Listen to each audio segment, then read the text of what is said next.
It's all day. Sareth Ney, all. Thank you, thank you, thank you. You're so far too kind. You could have been anywhere out in the world today. You're here with us, and we appreciate that. So, did you guys have a good Sareth-Fest? Yes. All right. Annie was talking about ghosts. My fetishes always happen around the same time Demi Moore's movies come out. Like when she was in Disclosure with Michael Douglas, I had an office fetish. Just wanted someone to bang me in a call center, you know? That's all I ever wanted. So much so I worked in a call center called Smith & Hawken. I wanted to give someone my Smith & Hawken, you know?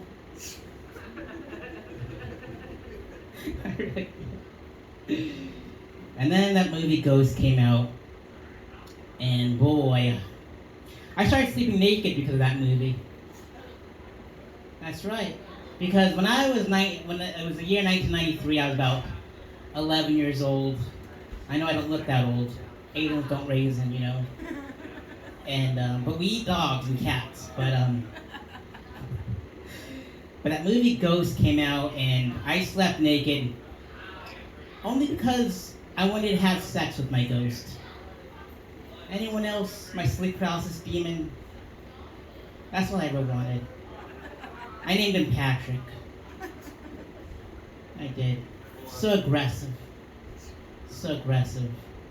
And that night, we had Whoopi. We made Whoopi Goldberg. Whoopi Goldberg. I had that succubus suck on this, you know. I wanted that entity to put all their titty meat to my face. That's all I ever wanted. And then her new movie called The Substance is out now. I don't think I can handle someone with plastic surgery. You know? BBLs, BBCs, none of that. KFCs, yes. BBLs, no. Mac and cheese. Mashed potatoes. Chicken pot pie. I'm just listing their menu items right now because I'm trying to get hungry, yo. I should have ate ass around dinner time, you know? By ass, I mean donkey. I eat donkeys too. Eddie Murphy. If I was a porn star, my name would be Eddie Murphy. Gosh, who was talking about male porn stars earlier? You know, Roy was. We both know a male porn star. John. Bon Jovi. Yeah. John Bon Jovi. Living on a prayer. On his knees. Giving BJs. Straight to the heart. Around the corner, straight to the fart. Because queefs, that's why. Queefs, squirting, that's when you know you have a plumbing problem.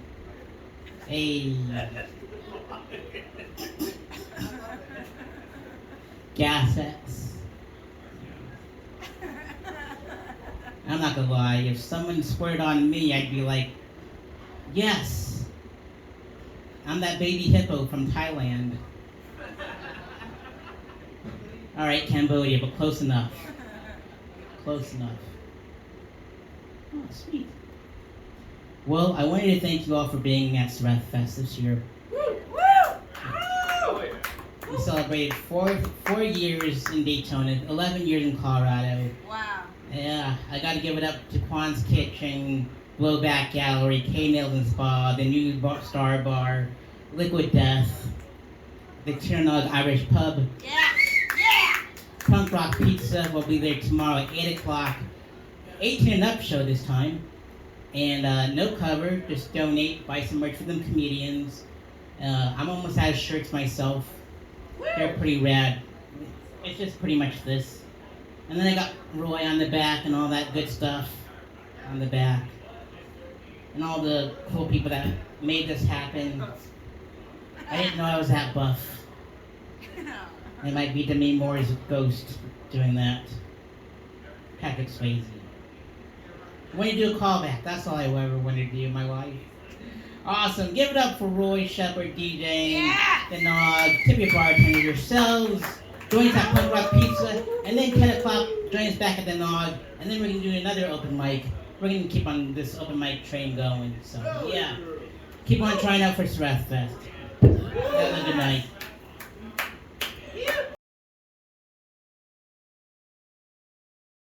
Alright, is everybody ready for your next comment? Listen, Susan's cousin. There we go. He's so sick of me. I need you guys to understand that the next man coming up here is the entire reason we're here this evening. His name is in big fucking letters right behind me. I need you to give it up for the monstrous and also the small Sareth Ney! Woo!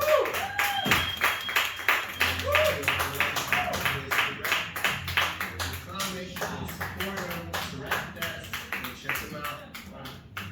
Let's do that face. Ready? 1, 2, 3.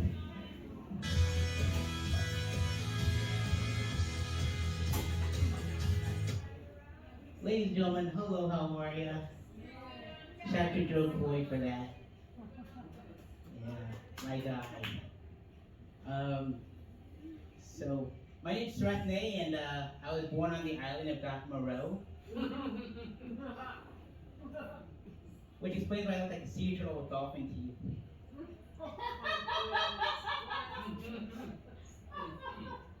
I made that up on purpose. I did. I know. I was actually born in Colorado, but before we do get there, my parents, they were next door neighbors to my actually. They're Cambodian, and they said, you know, as the Khmer Rouge was battling back and forth, and the dead Kennedys came on the radio, maybe they're right. Let's not spend another holiday in Cambodia. Yeah, holiday in Cambodia, dead Kennedys. Oh, it's bad. They're gonna get worse until eventually it'll get good. But yeah, they got into a boat on the Mekong River, and they saw good old Martin Sheen. He goes, "Don't go to Vietnam," because every morning they yell out, "Good morning, Vietnam," like mine. Yeah. Actually, they're having their apocalypse now, so don't go. Behind them was his son Charlie Sheen on a pontoon boat with his platoon and selling tiger blood. Then they went to the next country over and they saw Sylvester. He was drawing first blood, taking out all the weekend crops. And Mom was like, "I guess there's no more suffering succotash."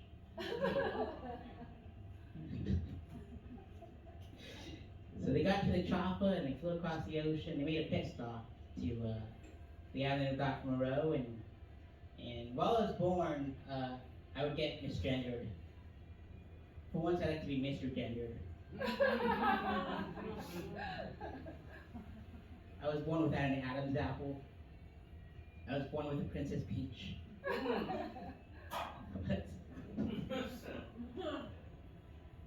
My parents, they named me after like a drunken name of Scrabble one night, and which explains why the letters are all out of place. It's supposed to say hearts, but nope. Drunken Scrabble. I know. Oh man. Like most Asian kids, I got my very first job at the age of 9. So you can thank me for your soccer balls and your tennis shoes later. I was actually a dishwasher in my parents' Chinese restaurant. If you ever wondered where the term "dog bag" came from, it came from a Chinese restaurant. I know because I made the puppy chow mein. It did. When I was 13 years old, my parents enrolled me into a ninjutsu class. And they told me that the classes were in the sewers. I learned how to fight from a rabbit, but I'm trying to get it. I learned how to wrestle from a gator. He told me to call him Master Gator. Awesome. I'm not even gonna move that. I'm just gonna pretend this is my stool. Microphone stands confuse me. Like my gender. I'm kidding. I'm only kidding. When I was 15 years old, I thought it would be a good idea to steal a nudie mag from my uncle.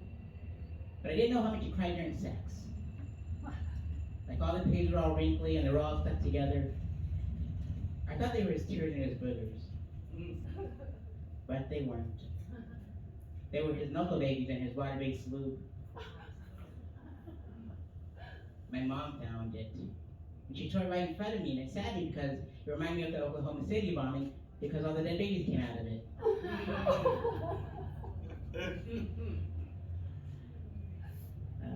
Goodness. Well, when I was 18 years old, I went to my very first strip club. Yeah. Turned out it used to be an old church. My very first lap dance came from a lady that looked exactly like Marilyn Manson. Mm-hmm.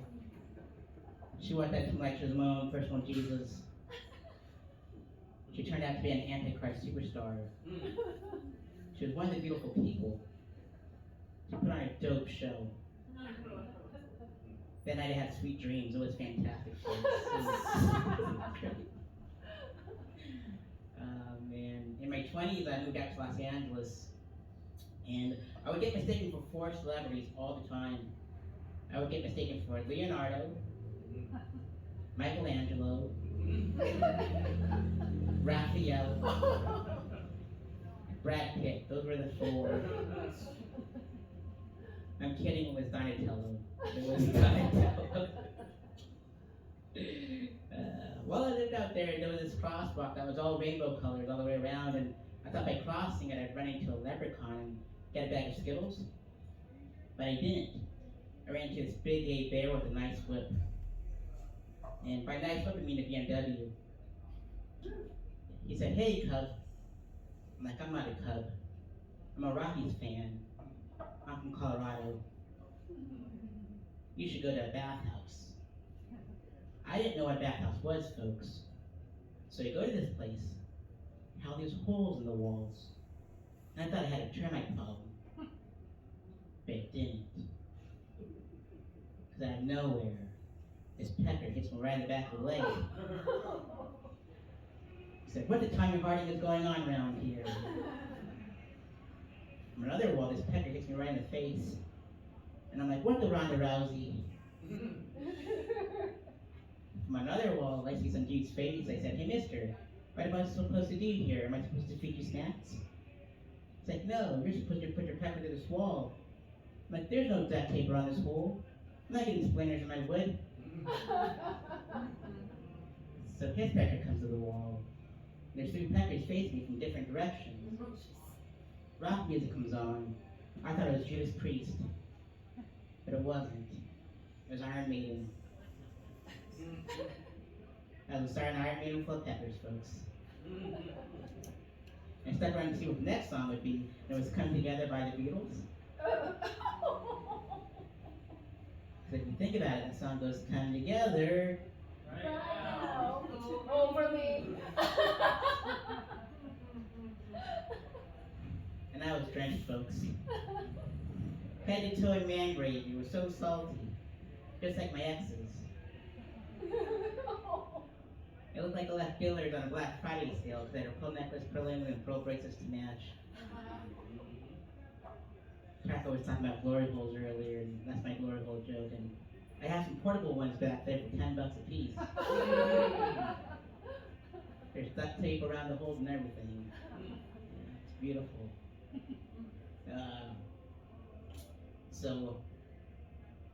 I'm a milkman. I milk men. It all started a couple years ago. I was on a date with an old Caucasian man. I didn't know I was on a date with an old Caucasian man who was into young Asian cocks, you know?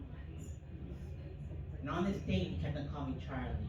And if you don't know, Mike taught you earlier, is a derogatory term for the Vietnamese folks. I said, "Look, mister, I'm Cambodian. We're the black of the Asians. Call me brown." like Charlie Brown, you know. The whole peanut gallery is all there, you know. But $100 is $100. The following morning, I gave that old geezer a squeezer.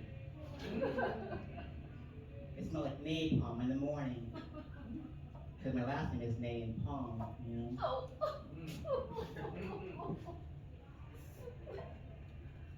I wrote in my little love letter that said, "We love you long time." Cut my $100, and that's what I call Full Metal Whack It. Full Metal Whack It. I just turned 41, and I'll leave off with this one. And you must be wondering, Sareth, how do you look so young for being so old? I'll tell you what my secret is. It's ooze. Ninja Turtles Part 2. Secret of the ooze. Alright, give it up for Pop Rock Pizza. Look at that. Everyone here, how do you know?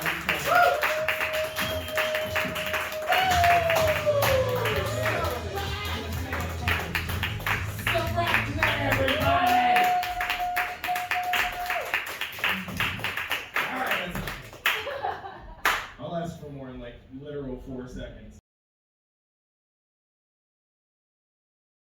My abs? Nobody wants to see my abs? These abs or these abs? That close to the camera.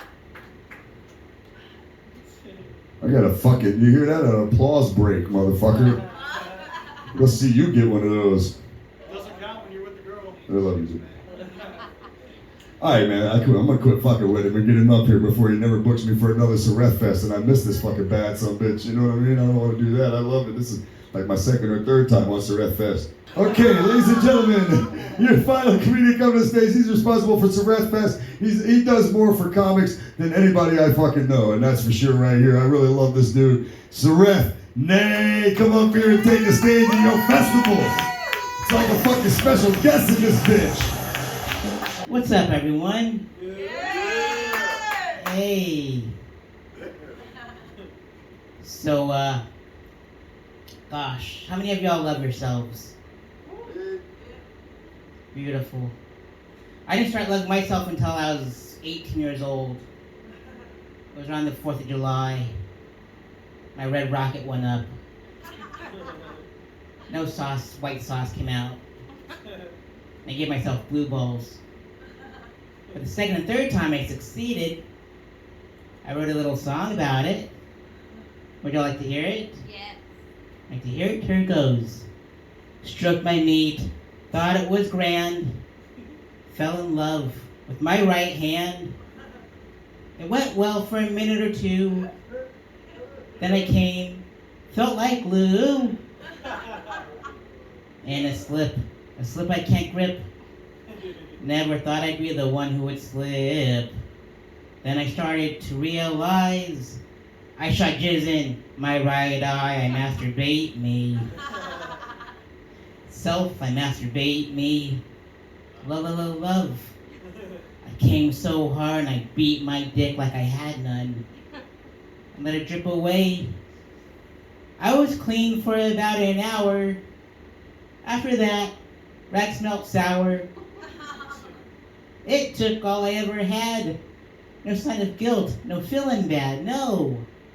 And a slip I can't grip. Never thought I'd be the one who would slip. Then I started to realize I shot jizz in my left eye. I masturbate me. Self, I masturbate me. Love, love, love. I came so hard and I beat my dick like I had none. And let it drip away. That's my story. As you see, came not once, not twice, but 3. Now it's over. And I'm mad because I made a mess with all I had. I masturbate me. I thank you, ladies and gentlemen. How's that for an applause break? Scratch. Hey. As soon as he said applause break, I'm like, I'm reaching for that song. And every single time we sing that song, I get an applause break. It's so nice. It's great. Oh, man. When I was 18 years old, I went to my very first adult bookstore. And There was these fists attached to arms behind the clerk. One was black and looked like that. It looked like it just won the Olympics, you know? And there was another one that looked like that. It looked like it was hailing Hitler, but with rheumatoid arthritis. I said, "Hey, clerk, what are those used for?" He goes, "Go to the adult arcade in the back. There's a movie called Five Finger Donkey Punch. And you'll see what they're used for." So I go back there. And there's this white lawn chair with a brown skid mark on it. And the screen looked like it was sponsored by Krispy Kreme. I pop my token in. Five Finger Donkey Punch comes on. There's a fist in someone's bum. That's right. And they pulled it out. And their butthole flipped inside out. And it looked like a rosebud.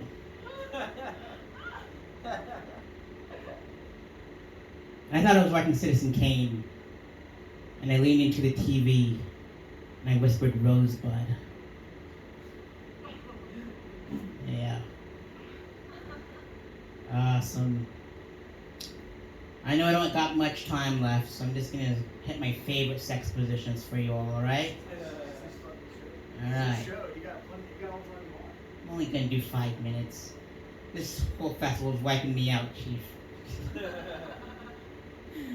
But my favorite sex positions, if you will, what I do is like, you know how you're watching porn and they're playing the techno music in the background and it makes your pecker soft? What I like to do is I watch the porno, mute it, and then on another tab I play the 90s mix. And I came up with these sex positions, and we were talking about Vince McMahon earlier, and these are like sex positions that remind me of pro wrestling movies like this Pedigree or the Stone Cold Stunner or the RKO. So with that being said, I'm going to remix my 90s favorites and my sex positions, alright? Alright. So this one is called a winter storm. It's where you bust on their butts and you make them fart it back at you. Save tonight. Fight the break of dawn. Come tomorrow. But not on my face. Not on my face. This one's called the Sea-Doo. Instead of motorboating their boobs, you do it to their butts until you sea-doo. I would do anything for love, but I won't do that. I won't do that. Ah, man. This one's called The Hostess Ding Dong. It involves felching. Do you all know what felching is? Yes. Alright, if you don't know, King, I'll teach you. Get your pen and pencil out, playa. You're going to learn something new tonight. What you want to do is you bust on their butts. This is how you felch. Alright? And then you have them slurp it out, you release it, you slurp it out and you swallow it, alright? Now, the hostess ding dong, it involves felching. You bust them on their butts, you lather their butt cheeks up with chocolate syrup, and you say, "Hey, where's the cream filling?" And they release it, and you slurp it out, and you say, "That's the stuff, hostess." Remember next time you pin down. Yeah, next time you get pinned down. She likes me for me. Not because I look like Leonardo, or Raphael, Donatello, or Michelangelo. So I look like a Ninja Turtle. I just realized I messed up those lyrics, and that's okay, because I'm baked. I am brown as all get out, is what I'm trying to get at. I don't smoke weed. I'm just up here. What else? What else? This one's called the Citizen Kane. My personal favorite. You remember those fist attached to arms that I was talking about earlier. One looked like it was hailing Hitler, but with rheumatoid arthritis, and the other one looked like it just won the Olympics. Well, this is what you do for the Citizen Kane. You lather it up with oil-based lube. Shove it up right up their bums. The black one looked like it just won the Olympics. Then you take the other one that looked like it was hailing Hitler, but with rheumatoid arthritis. You smack them with it like they stole something from Singapore. You pull out that fist inside their bums. And their butthole flips inside out. You lean into their ear and you whisper, "Rosebud." I just wanted to call back, you know what I mean? New Kids on the Block had a bunch of hits. Chinese food makes me sick.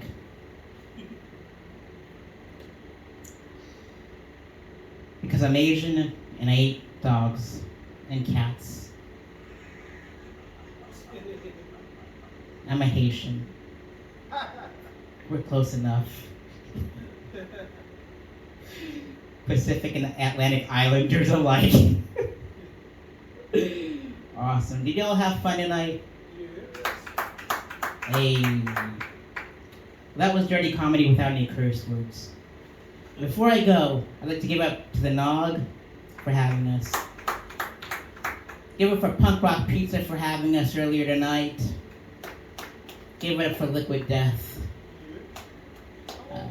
K-Nils in Spa, Quan's Kitchen, the new Star Bar, Blowback Gallery, everyone that let me put Sareth-Fest on, all the comics, all the musicians, all the storytellers, we're roasting a film tomorrow, my short film with Ross McCoy and the Breed. Give it for all the scenes in Florida for joining in on this. My name is Sareth Ney.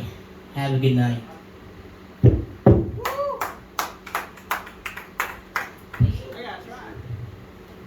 Woo! Yeah, I just don't want to shake your hand. You know what I'm saying? After your fucking, you called it a song, but it was more like spoken word. I knew I was gonna get some spoken word out of somebody's ass at night. Well, it's a good time at Sareth-Fest. Everybody give it up for fucking Sareth-Fest. God damn it. We love you, Sareth, and everything you do for community. This will be the end of the show. This is the last you're going to see of me. Coming up next, the man, the myth, the legend himself, Sareth fucking Ney! Give for Kevin one more time, ladies and gentlemen. And yourselves. And the Nog. I'll just jump right into my jokes. I'm closing out this mic because no one else signed up tonight. With that being said, I'm actually filming my new special. So you're all in for a treat. It's a Sareth-Fest special. And so with that being said, how many of y'all have paid for sex? How many of y'all have paid for sex but didn't go through with it? That's right, you're looking at them. This story is called So Much for My Happy Ending. Just like the song. It's dedicated to Avril Lavigne because it gets complicated. That's her other song, Complicated. What happened was, I was in Bangkok, Thailand in 2006. And they thought I was black there.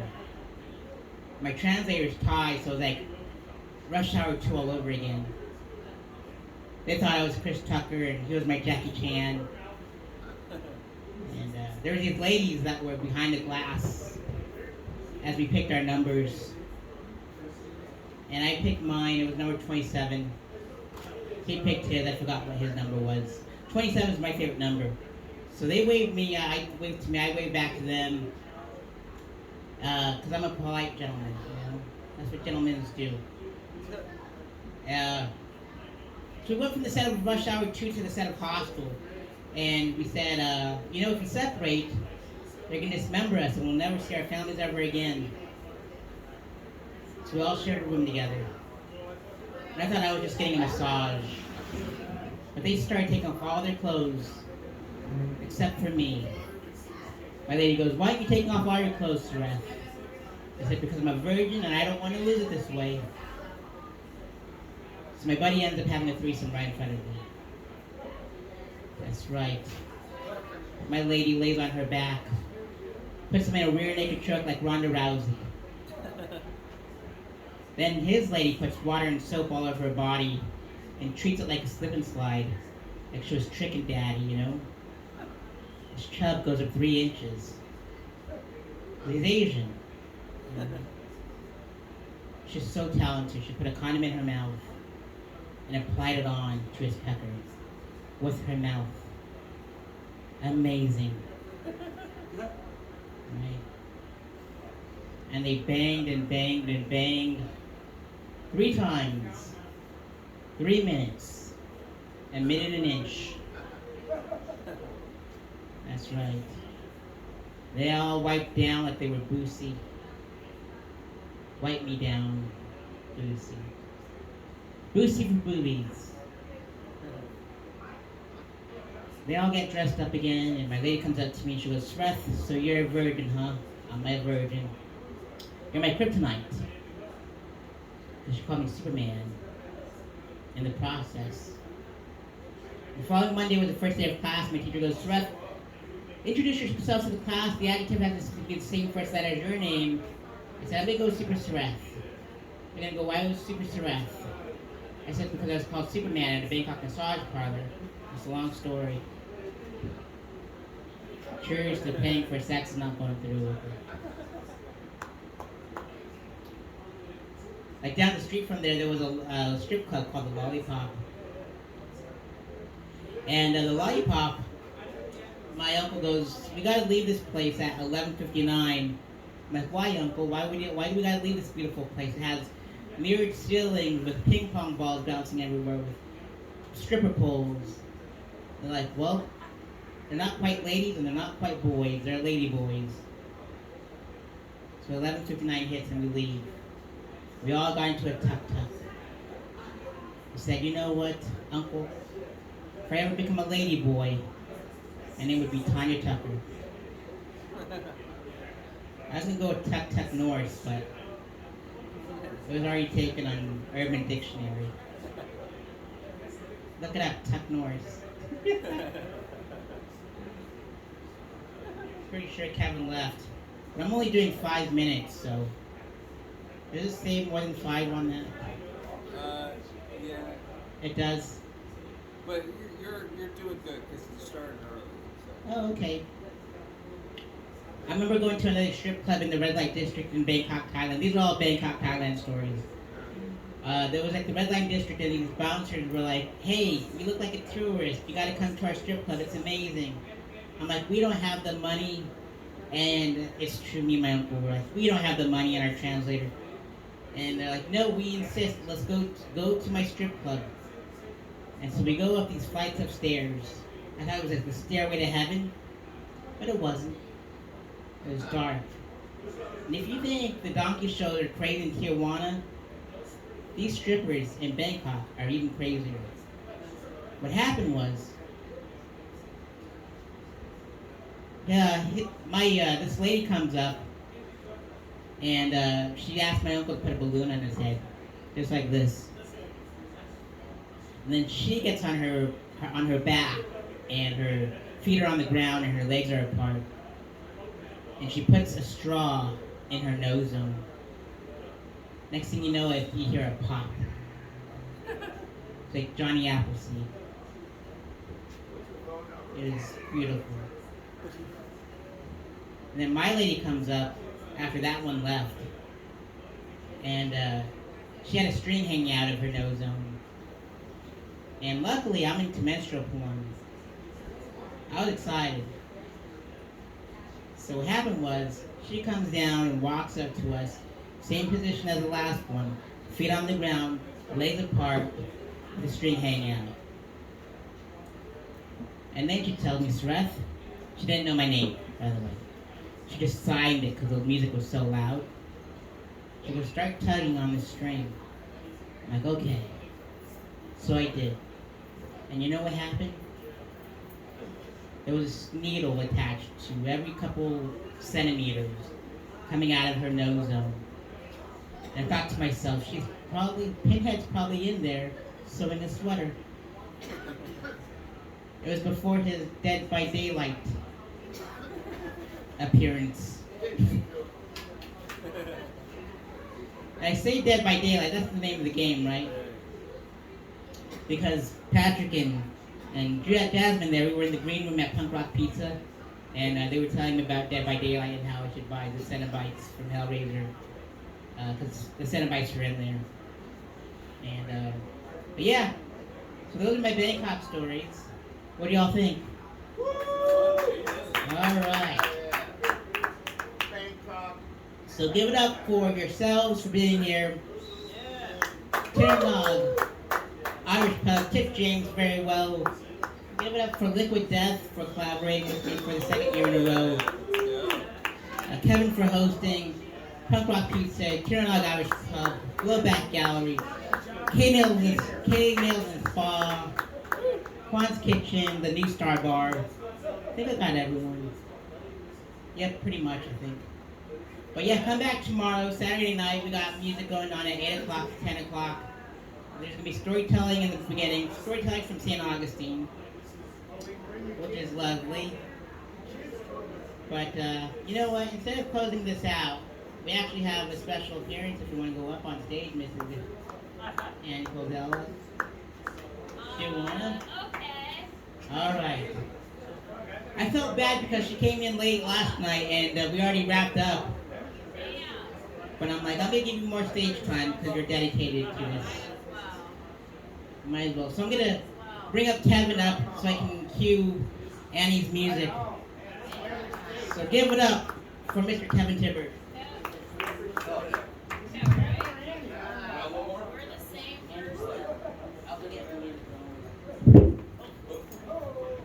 Shit, hell yeah. I don't even remember what fucking jokes I've already done tonight. That's where I'm at right now. Between 2 shows, I love it, man. Ladies and gentlemen, welcome to Sareth-Fest 2024.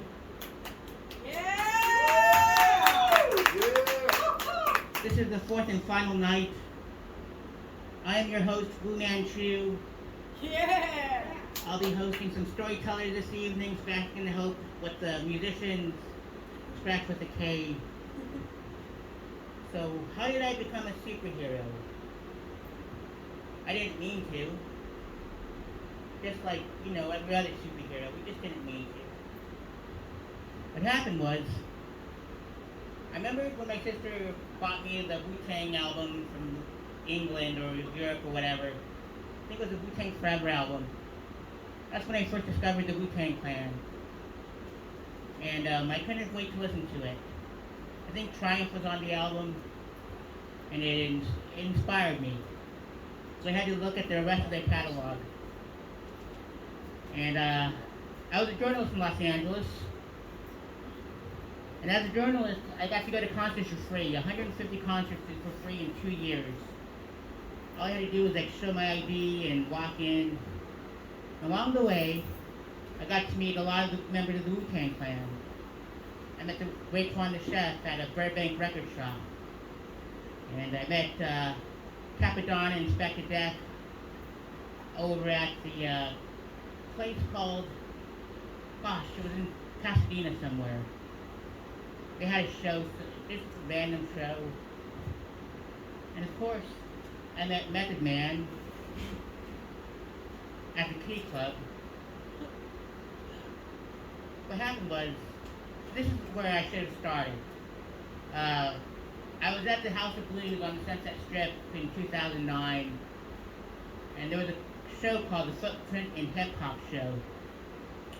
It was Method Man, Redman, Ghostface Killer, and my friend Big Stacks from Connecticut. And I was all dressed up in head-to-toe Wu-Tang gear, like my past shows that I went to. And the House of Blues thought I was working for the Wu-Tang Clan, and the Wu-Tang Clan thought I was working for the House of Blues. And the RZA and Ghostface just walked by me, giving me a nod, saying, "What's good, kid?" I'm like, just waiting for the show to start. So they had two shows. They had an early show and a late show. And after the late show, or this early show, I was at front row for the guys, Method Man and Redman and Ghost. No, the Redman was there. It was Method Man, Redman, and Ghostface. That's right. So they bought all the merch from Method Man and Redman's table. And they asked, "Are you gonna stay for the second show?" I said, "I can't. I spent all my money on you guys, so I can't buy an extra ticket." And he goes, "Don't worry about it. We got you." So what they did was, they go, "Wait until this first show clears out. Meet me in the parking lot, and I'll get you a bracelet." And sure enough, he came out other venue, gave me a bracelet, and said, "All right, you're good." And then he talked about how some folks are in New York and everything like that. And I go back in, go up the stairs, decide not to go front row for the show anymore, just relax. And out of the blue, a famous comedian goes up the stairs, and at the edge of the table was none other than Cat Williams. He starts pouring Dom Perignon for everyone, throws money off the balcony. And I'm like, this is not happening. It's just crazy. Just swaying side to side with the mean mug face, swaying with the music. Tries to pass me a glass of Dom Perignon. I'm like, I don't even drink, dude. Kept on moving. I was waiting for my car after the show ended, the second show ended. And there was this guy named Armel, he's a business artist. He goes, "You don't sound like you're from here." I'm like, "I'm not. I'm from Colorado." He goes, "What are you doing out here?" "I'm doing my apprenticeship, or my internship with Clive Barker." If you don't know, Clive Barker's birthday today, so this whole thing is his birthday present. This is how I honor him. So there's this creation, Pinhead, the lead Cenobite, in a fear and loathing setting. It's wild. But we were supposed to, Armel and I traded, he called me when I was doing research with Clive at the Palmdale Barnes & Noble. And he called me on the blue after we exchanged numbers. And I didn't believe him. I thought LA's smoke and mirrors. But in the background, I heard RZA's voice. I'm like, this is unreal. So he goes, let's arrange a meeting. I'm like, all right, let's go with Wednesday. And something came up with RZA's schedule, so that couldn't happen. So what instead happened was I went to lunch with Ashley Lawrence. She was in Hellraiser. She was Christy Cotton. And she gave me the meaning to my government name, which shall remain nameless. She goes, "Do you know what it means?" I'm like, "I don't know what it means."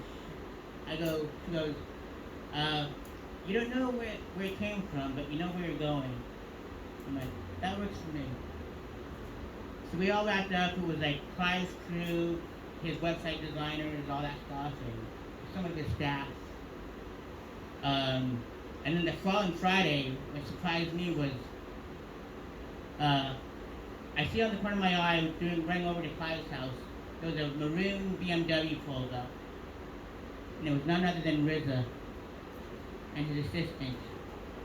And then shortly after, my buddy that asked me at the valet stuff, Armel and his buddy, and I'm like, this is the craziest week ever. And I just got done organizing Clive's comic books. From company to company, Marvel, DC, IDW, etc. He had a lot of comic books. I went from numerical, alphabetical, by superheroes, all that.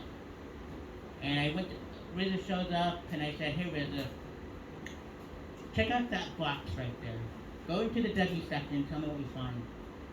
He found a bunch of Wu-Tang comic books. He says, "That's respect." And so I ended up spending 3 hours with the RZA and his crew.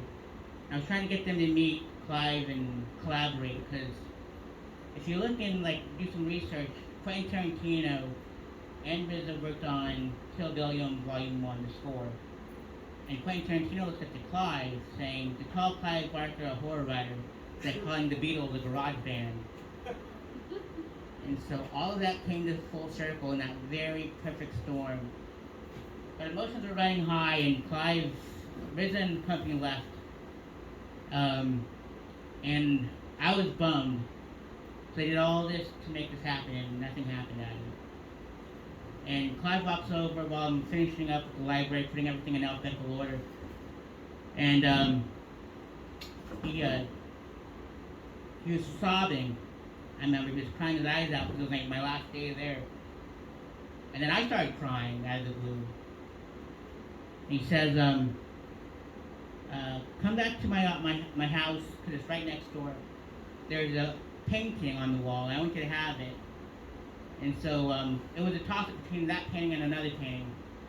And sure enough, it was his pick after a coin toss. And he had his butler or his house, his assistant or something. Is that my wife? Oh, for sure. He puts his home assistant grabs the painting off the wall and puts it on the kitchen counter, and Clive autographs it and goes, I want you to hang this up in your office when you get back. I became his apprentice. And so after, it was Halloween, close to Halloween, I didn't know what I was going to be for Halloween. And my friend, the special effects folks at the office was like, I don't know, you should be a Blue Man. I'm like, all right, I'll be a Blue Man. But you sound too much like a woman, and we're so close to West Hollywood, so let's go with Blue Man Chew. So that's what I was. That's how Superhero was born. Yeah. But I ended up hanging out with more members of the Wu-Tang Clan in St. Augustine when they were here. And I don't know much about the Blue Man Chew, but that's a pretty interesting story. So I dressed up like this to 2 metal shows. Hip hop and a metal show. And it was Lamb of God. And the other one was Misfits, Danzig, and Samhain on Halloween night. And I took this guy, his name's Andrew, who was in he was in The Longest Yard, and he played Leatherface in the Texas Chainsaw remake. And he goes, if anyone messes with you, I got your back. So imagine this big old tall dude that can probably kill people. Got your back. It's a beautiful feeling. So with that being said, that was called, I guess, The Saga Continues.